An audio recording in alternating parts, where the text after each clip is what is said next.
নমস্কার। চলুন আজ একটা দারুণ জিনিস জানা যাক।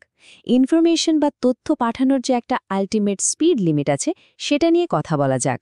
মানে আমাদের এই ডিজিটাল দুনিয়ার সর্বোচ্চ গতিসীমা ঠিক কী আর সেটা কে ঠিক করে দেয়?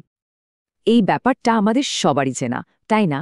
অনলাইন ক্লাস করতে গিয়ে হোক বা বন্ধুদের সাথে ভিডিও কলে স্ক্রিনটা হঠাৎ করে আটকে যায়, কিংবা পছন্দের কোনো মুভি দেখার সময় ওই বিরক্তিকর বাফারিং সিম্বলটা ঘুরতেই থাকে। কিন্তু এটা হয় কেন? এর পেছনে আসল ভিলেনটা কে জানেন? সে হলো নয়েজ। নয়েজ মানে হলো সেই সব অবাঞ্ছিত সিগন্যাল যা আমাদের আসল ডেটাকে সেন্ডার থেকে রিসিভার পর্যন্ত যাওয়ার পথে গণ্ডগোল পাকিয়ে দেয়। ঠিক যেন একটা মসৃণ রাস্তায় হঠাৎ করে আসা স্পিড ব্রেকার বা গর্তের মতো। আচ্ছা, এই পুরো ব্যাপারটাকে যদি আমরা একটা হাইওয়ের সাথে তুলনা করি, তাহলে কিন্তু বুঝতে খুব সুবিধা হবে। ভাবুন, ডেটা ট্রান্সমিশন মানে হলো হাইওয়েতে গাড়ি চালানো। তাহলে দেখবেন এই নিয়মকানুনগুলো একদম জলের মতো সোজা হয়ে যাবে। তো এই যে হাইওয়ে যার উপর দিয়ে আমাদের ডেটা ছুটে চলে সেটাকেই আমরা বলছি চ্যানেল। এটা হতে পারে মাটির তলার অপটিক্যাল ফাইবার কেবল বা আমাদের ফোনের ওয়্যারলেস সিগন্যাল। সোজা কথায় এটাই হলো আমাদের তথ্যের রাস্তা। আর এই হাইওয়েতে যে গাড়িটা চলছে, মানে আমাদের ডেটা, তার যে স্পিড, সেটাকেই বলা হয় ডেটা রেট। আমরা এটাকে আর দিয়ে লিখি। মানে আমরা ঠিক কত দ্রুত আমাদের তথ্যকে ওই চ্যানেল দিয়ে পাঠানোর চেষ্টা করছি। কিন্তু প্রত্যেকটা হাইওয়ের তো একটা স্পিড লিমিট থাকে, তাই না? এখানেও আছে। আর সেটাই হলো চ্যানেল ক্যাপাসিটি বা সি। এটা হলো ওই হাইওয়ের সর্বোচ্চ স্পিড লিমিট, যা কিছুতেই ভাঙা যায় না। এটা ফিজিক্সের নিয়ম দিয়ে বাঁধা, আর এটা প্রত্যেকটা চ্যানেলের নিজস্ব একটা বৈশিষ্ট্য। আর এই হাইওয়ের সবচেয়ে বড় ট্রাফিক রুলটা কে ঠিক করে দিয়েছেন জানেন? কিংবদন্তি ক্লড শ্যানন। তার দেওয়া ইনফরমেশন ক্যাপাসিটি থিওরেমই হল এই জগতের মূল আইন, যা শ্যানন লিমিট নামেও পরিচিত। শ্যাননের তত্ত্বের মূল কথাটা কিন্তু খুবই সহজ।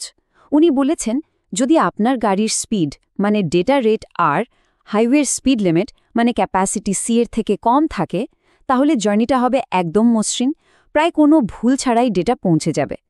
কিন্তু যেই আপনি স্পিড লিমিট ক্রস করলেন, মানে ডেটা রেট ক্যাপাসিটি থেকে বেশি হয়ে গেল, অ্যাক্সিডেন্ট হবেই। মানে ডেটাতে এরর আসবেই, সেটার আটকানো প্রায় অসম্ভব। তাহলে উপায় কি?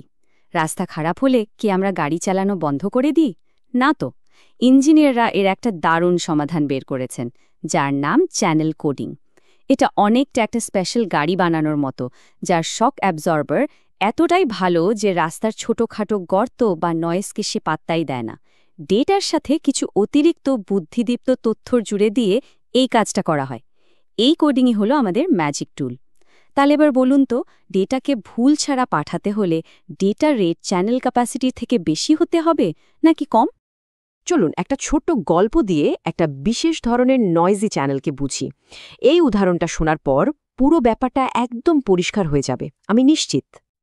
ধরুন আপনি ঘন অন্ধকারে দাঁড়িয়ে একটা ভাঙা টর্চ লাইট দিয়ে বন্ধুকে সিগন্যাল পাঠাচ্ছেন। লাইট জ্বালালে বন্ধু বুঝবে 1 আর না জ্বালালে 0। কিন্তু টর্চটা যেহেতু ভাঙা, তাই আপনি 1 পাঠাতে গিয়ে সুইচ টিপলেও মাঝে মাঝে লাইটটা জ্বলছে না, ফলে আপনার বন্ধু দেখছে 0। এই যে একটা নির্দিষ্ট সম্ভাবনা নিয়ে 1 পাল্টে 0 হয়ে যাচ্ছে, এই মডেলটাকেই বলে বাইনারি সিমেট্রিক চ্যানেল বা বিএসসি।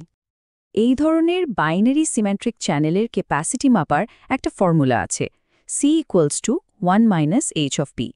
এখানে C তো হলো ক্যাপাসিটি, আর এই h(p) হলো একটা এন্ট্রপি ফাংশন। সোজা বাংলায়, নয়েজের কারণে কতটা অনিশ্চয়তা বা কনফিউশন তৈরি হচ্ছে, এটা তারই মাপ। নয়েজ যত বেশি, h(p) এর মানও তত বেশি। এই ফর্মুলাটা মনে রাখার একটা ছোট্ট মজার ট্রিক আছে। ক্যাপাসিটি 1, ঝামেলা বাদ। ভাবুন, একটা পারফেক্ট নয়েজ ফ্রি চ্যানেলে ম্যাক্সিমাম ক্যাপাসিটি হলো 1। এবার সেখান থেকে নয়েজে তৈরি করা ঝামেলা মানে এইচপিকে বাদ দিলেই আমরা আসল ক্যাপাসিটিটা পেয়ে যাই। কি সোজা না? এই চার্টটার দিকে তাকালেই ব্যাপারটা আরও পরিষ্কার হবে। দেখুন, যখন কোনো নয়েজ নেই, মানে ভুল হওয়ার সম্ভাবনা p=0, তখন ক্যাপাসিটি সর্বোচ্চ, অর্থাৎ 1। যেই একটু নয়েজ বাড়ছে, ক্যাপাসিটি কমতে শুরু করছে। আর যখন p=0.5, মানে 1 আর 0 আসার সম্ভাবনা 50-50, তখন চ্যানেলটা পুরোপুরি র্যান্ডম হয়ে যায়। তার ক্যাপাসিটি হয়ে যায় 0। তখন আর কোনো তথ্যই ঠিকঠাক পাঠানো সম্ভব নয়। আচ্ছা, যখন কোনো চ্যানেলে ভুল হওয়ার সম্ভাবনা 0.5 হয়, তখন তার ক্যাপাসিটির কি হয়? চলুন ইতোমধ্যে যা যা আলোচনা হলো সেটা একবার চট করে ঝালিয়ে নেওয়া যাক, তাহলে শ্যাননের এই গোল্ডেন রুলটা আমাদের মাথায় একদম গেঁথে যাবে। তাহলে আমাদের ডেটা প্যাকেটের পুরো জার্নিটা কি দাঁড়ালো? 1. তার লক্ষ্য হল চ্যানেল বা হাইওয়েটা পার করা। 2. তার গতি হল ডেটা রেট আর। 3. হাইওয়ের স্পিড লিমিট হল চ্যানেল ক্যাপাসিটি সি। 4. সবচেয়ে জরুরি নিয়মটা হল গতিকে সবসময় সীমার নিচে রাখা, মানে R<C। আর 5. এই জার্নিটাকে সুরক্ষিত রাখার জন্য আমাদের হাতে যে টুলটা আছে তার নাম চ্যানেল কোডিং, আমাদের সেই স্মার্ট গাড়িটা। এই কথাটা কিন্তু খুব গুরুত্বপূর্ণ। এটা শ্যাননের থিওরেমের উল্টো দিকটা বলছে। এর মানে হলো এটা একটা হার্ড লিমিট, একটা কঠিন বাস্তব। যদি ডেটা রেট ক্যাপাসিটির চেয়ে বেশি হয় তাহলে এরর ফ্রি কমিউনিকেশন অসম্ভব। আপনি যতই ভালো টেকনোলজি ব্যবহার করুন না কেন। নয়েজ থাকা সত্ত্বেও ডেটা ট্রান্সমিশনকে নির্ভরযোগ্য করে তোলার জন্য আমাদের প্রধান টুল কোনটি? এখন মনে হতেই পারে যে এই ৭০ বছরেরও বেশি পুরনো একটা থিওরি আজকের দিনে আর কতটা প্রাসঙ্গিক। সত্যি বলতে আজকে সমস্ত আধুনিক টেকনোলজি তো এর উপরেই দাঁড়িয়ে আছে। চলুন দেখি কিভাবে এই সীমা আমাদের বর্তমান আর ভবিষ্যৎকে তৈরি করছে। এই স্লাইডটা একবার দেখুন। সাধারণ ফোন কলে প্রতি 10,000-এ একটা ভুলের মার্জিন থাকে, কিন্তু ইন্টারনেট অ্যাক্সেসের জন্য প্রতি 10 লক্ষ বিটে একটা ভুলেরও কম প্রয়োজন। আর স্ট্রিমিংয়ের জন্য প্রতি 1 কোটি বিটে মাত্র একটা ভুল। এই অবিশ্বাস্য নির্ভরযোগ্যতা একমাত্র সম্ভব হয়েছে কারণ আমরা চ্যানেল ক্যাপাসিটির নিয়ম মেনে চলি আর চ্যানেল কোডিং ব্যবহার করি। শ্যাননের এই যুগান্তকারী তত্ত্বের উপর ভিত্তি করেই কিন্তু গত কয়েক দশকে আমাদের কমিউনিকেশন টেকনোলজি এগিয়েছে। সেই ধীরগতির ডায়াল-আপ মোডেম থেকে আজকের সুপারফাস্ট 5G, এমনকি মঙ্গল গ্রহের রোভারের সাথে যোগাযোগ স্থাপন করা, এই সব কিছুর পেছনেই রয়েছে ওই লিমিটটাকে আরও ভালোভাবে ব্যবহার করার চেষ্টা। ভাবুন একবার, ৭০ বছরেরও বেশি সময় ধরে এই একটা মাত্র থিওরেম গোটা ডিজিটাল কমিউনিকেশন বিপ্লবের ভিত্তি হয়ে দাঁড়িয়ে আছে। এর উপর ভর করেই আজ আমরা এক মুহূর্তে গোটা বিশ্বের সাথে জুড়ে যেতে পারি। শেষ করার আগে একটা জরুরি কথা। এই যে লিমিট বা সীমা, এটাকে কখনো বাধা হিসাবে ভাববেন না, বরং এটা হলো ইনোভেশন বা উদ্ভাবনের একটা ব্লুপ্রিন্ট। এই সীমাটাই আমাদের বলে দেয় যে ঠিক কোথায় আর কিভাবে আমাদের আরও ভালো প্রযুক্তি তৈরি করতে হবে। 5G হোক বা মহাকাশ গবেষণা, টেকনোলজির প্রত্যেকটা বড় পদক্ষেপ এই মৌলিক নিয়মগুলো ভালোভাবে বোঝার ফলেই সম্ভব হয়েছে।